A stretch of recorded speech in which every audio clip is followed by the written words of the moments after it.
Karibu sana. Karibu. Mganga, nimetoka zangu huko, shida ndio iliyoleta ni hapa. Una shida gani? Shida gani hiyo inakusumbua? Shida gani inakukosesha amani mama? Mganga, simuona vizuri, mtoto 2000 mimi. Nimekuona. Shida gani nielekeze inakusumbua?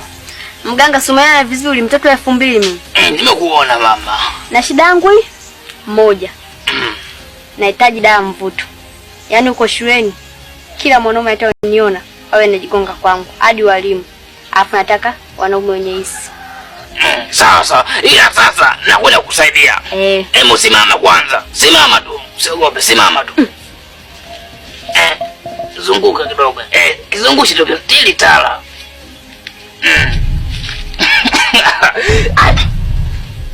Shida nyashi mama. Nyashi una. Hiko ndo kinachokusumbua. Ila sasa nakwenda kusaidia tatizo lako. Mashariti utayaweza? Yaani wewe mganga, hata ukinigia shariti ya kwenda kulala baharini mimi naenda. Kwa sababu na nia na hili jambo. Unaonekana una ujasiri sana. Hii tu lengo tu kuweza kutatua shida yako. Hilo shariti lenyewe inabidi ulale na mganga Shizo Kea Kadaba usiku huo. Mmoja tu nakwenda kutatua shida zako zote.